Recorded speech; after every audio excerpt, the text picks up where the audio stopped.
Star vs. the Forces of Evil is the property of Disney, Darren Nefsey, and all respective owners. Any and all images have been used for the sole purpose of critique or parody and as such are protected under fair use. Please support the official release. Hey, how are you? I'm Sliceville Otaku, and it's time for the review of the greatest Star vs. the Forces of Evil episode yet. This episode had my emotions whirling and swirling. It was just that great. The episode starts off at the Diaz house where they're having a beginning of summer vacation party. And Marco is very stressed out over the possibility of his best friend Star having a crush on him. So he talks to Jackie about it, although very vaguely. He doesn't seem to go into any details, he just says that Star is being weird. And, you know, from Jackie's perspective, if I was Jackie, I would just interpret this to be Star's brand of weird, which is magic, which is something I don't know too much about, so I'm just gonna, stay out of that realm. I'm gonna back away from that. And although she doesn't know if she can help him or not,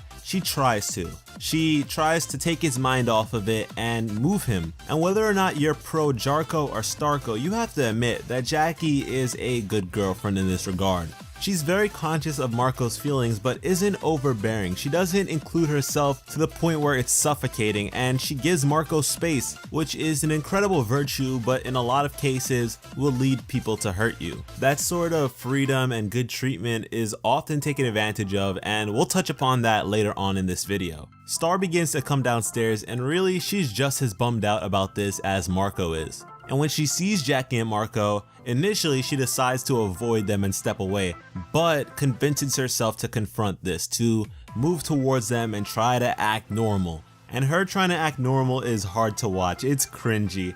But you know what, Jackie once again is a good girlfriend and decides to step away. Let them have their moment, let them talk it out. She makes up the excuse that she has to use the bathroom, which gives them an opportunity to speak privately, which is very cringy. They do that shake bump thing and yeah, it's hard to watch. This horrible exchange causes Star to call forth an emergency meeting with her friends. And with that, we're able to see what each of them is doing at the time, and I want to know more about Kelly.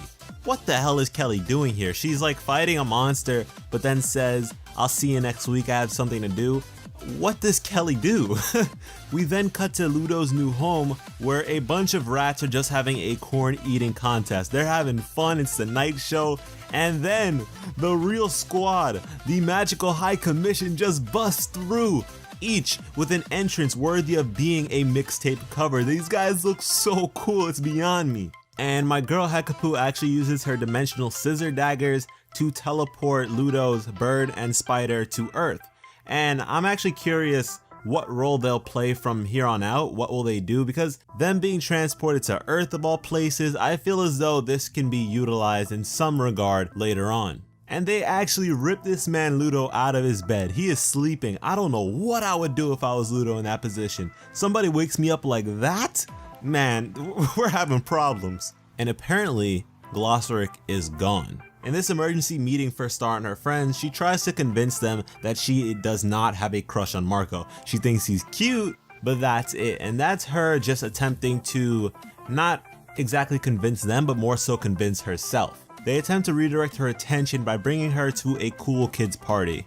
Queen Moon and Ludo know each other on a personal level, and she tries to expose this man, but he rebuts everything that she says. He has a response for every single thing that she says. She says that the crystal embedded in his wand rightfully belongs to her family, and he tells her to take that trash. It doesn't even work anymore. What does he need that for? Take it if you want it. She questions why he's in an ancient monster temple, and he tells her it's cold outside, it's brick, why would I not be in here? It looked nice compared to where I was in the wild, and nobody was living here, so I came in and made it mine. Man, I love Ludo. He made Queen Moon's question sound so stupid, like why are you asking me this? Obviously I'm struggling, I'm wearing a bag of chips for clothing. The rest of the High Commission realize that this is going nowhere, so they decide to start looking for Glossaryck within the temple. And Moon continues to talk to Ludo, but instead of, persecuting him, she decides to get real and talk to him about his family. And Ludo turns around slowly and says, "Let me tell you about my family." Like really, Ludo has like some of the best dialogue in this series. Ever since he was casted out into the wild, he's just become such a more incredible character. I love him, I adore this character. Fast forward to the cool kids party, and it turns out to not be that cool because that lame boy Oscar is there. Oscar has always been a lame in my book, and that haircut is not changing anything. We then cut to Jackie and Marco having an intimate moment where Marco is still troubled, but Jackie is trying to take his mind off it once again. She tells him to try and read her mind because Marco is just thinking about Star right now. He's just thinking about himself and Star and kind of neglecting Jackie. Once again, put yourself in her position. You go to your significant other's party and they're barely paying attention to you in comparison to their friend. You want to have fun, you came to have fun, but they're bummed out. But regardless of all of that, she's here for him. And I don't see how you can hate on that. We then get back to Moon and Ludo having a conversation, and Ludo is reliving a memory of when he was 5 years old with his brother Judo. And because we as the audience enter this scene so abruptly, we don't really get a gist of the context. But this doesn't stop us from understanding that this was a difficult time for Ludo. His expression is sad, and the way that he rambles, the way that he says, "Ooh, and then when I was 5 years old." We understand that this man was struggling. But it's clear that Ludo and Dennis had a relationship that was different, and that's why Ludo actually asked how Dennis is doing. But then there's the part where Moon expresses that she is worried for Ludo, and Ludo lashes out, "Worried about me? I lost my army, I lost my kingdom, I lost my clothes, but I'm still here, I'm still standing." And this just shows how amazing this character is.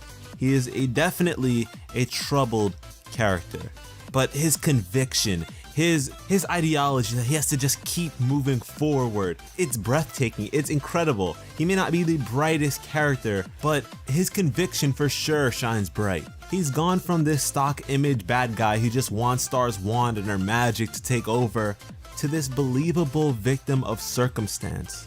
Life was rough for him, nothing was just handed down to him, so he decided to ascertain things by his own means. And Queen Moon asks how much longer can he keep this up? This lifestyle is not healthy, and the expression that Ludo gives is of someone who needs to be saved. And from being with this amazing character, we go back to this lame Oscar. And would you believe that this man Oscar dropped out of high school to pursue his glorified Guitar Hero career? But explain to me how you drop out in freshman year. What's that about? Where are your parents? And suddenly this man likes Star. I don't know, I don't get it, but he does. And this fool actually thinks that he can replace Marco. I'm done.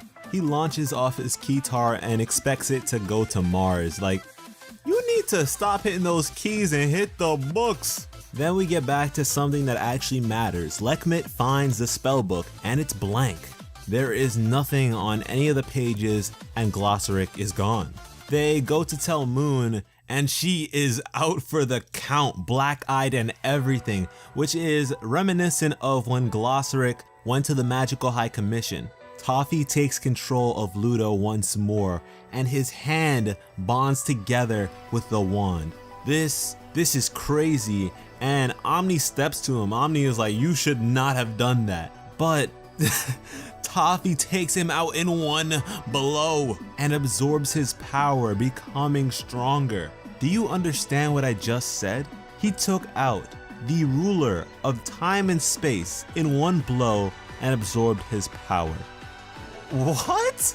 He thrashes Romulus. Hekapoo steps to him and she's doing her thing, she's bobbing and weaving, but he thrashes her too and takes her powers as well. And every time he takes their powers, he puts them into this limbo state. Their eyes become black.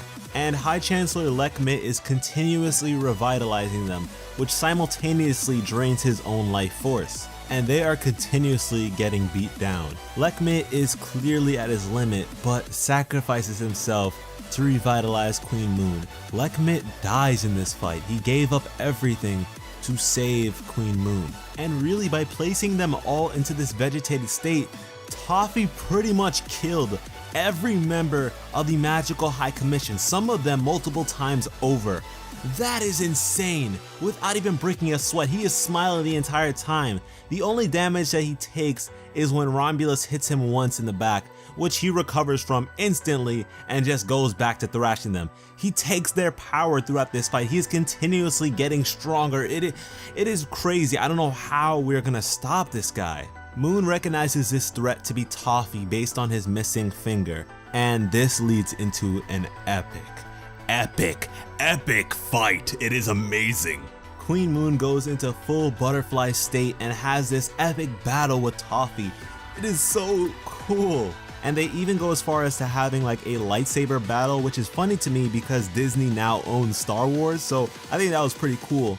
And Queen Moon absolutely gets wrecked. She is broken down, beat up. She then uses this last resort move that just blows apart the temple, giving her an opportunity to flee. This move was so powerful that it knocked her out of butterfly state entirely. She gathers up every fallen member of the Magical High Commission and pushes them through the portal, and this includes Lekmit's ashes. But before she herself leaves, Toffee says something. He says, "Tell Star that I'm coming for my finger." Toffee is the realist. He is terrifying. And mind you, he did all of this while half of his body was encased in crystal. And I wonder if he's actually absorbed the contents of the magical spellbook. And I don't think that he's absorbed Glossoric's power. I think that Glossoric is doing something entirely different. I don't know, that's just my intuition. And something that wasn't really of significance to this episode that really caught my eye was when the Cool Kids party was crashed by the police.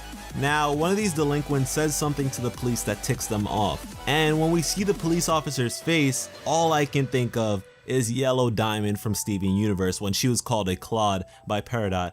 And what's interesting is on his hat, there's actually a yellow diamond for the police force, which I don't know if this was intentional or not, but I think it's really cool. And really, if Star vs. the Force of Evil is throwing shade, I don't care. They're winning, okay? This episode, better than all of Steven Bomb 5. Don't at me. Back at the party, Marco and Jackie are having a fun time. They're throwing pizza nuggets in each other's mouths, and Star comes back and interrupts this.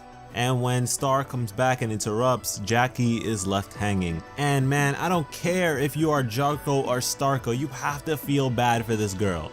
She does not deserve this. This is straight up neglect. But anyways, the two of them talk this out. They have a meaningful conversation. Star was paranoid, she's tripping out that they can never be friends again. But Marco explains that no, he wants to be friends. Even though it was weird, he does want to be friends. And they hug it out and they're all happy, which sadly doesn't last long. Star goes back up to her room and her mother is in there and she tells her that she has to leave for Muni. And Star turns up. She's like, hell no, I'm not leaving from Uni. I love it here. I'm doing my thing. We just made up. I just made up with Marco. I'm doing my thing. You can't take me back just like that. And man, I swear Star is lucky I'm not her parent. The way she was talking to Queen Moon, this child lost her damn mind, but she quickly got it back when Queen Moon mentioned Toffee, because Toffee is the real one. He will smack those hearts off of your cheeks. Then Star says give her 2 minutes so she can say her goodbyes. And really, once again, if I was her mother, I would not give her that time. You don't get to say goodbye no more. We're just going because of how you talk to me. But Star goes downstairs and calls Marco, and they have a audience now. Everybody's watching, including Jackie. And Star confesses that she actually does have a crush on Marco. And look at Jackie's face, man. Oh my gosh. And Marco doesn't know how to feel about this. He's just confused, and Star's crying. She runs off crying. And then Marco runs after her. And once again, look at Jackie's face. Oh my gosh. This episode was abusive. This episode was cruel to Jackie. Jackie has done nothing wrong. She has done nothing wrong. She's done everything right. And she's just getting abused. I don't like it. I do not like it whatsoever. But when Marco reaches Star's room, the magic begins to fade away. It's leaving along with her. And that's what we're left with. That's the end of this incredible episode. And we don't even get the typical I think Earth is a pretty great place credit scene. We get just emptiness. And if you actually stick around to the ending of the credits, you'll see that Oscar's guitar crashes down onto the ground. But yeah, this video is long enough, so I should probably end it here. This was easily the greatest episode of Star Versus yet. but feel free to remind me in the comments, and be sure to share this video with everyone. Thanks for watching and have an awesome day. I love you.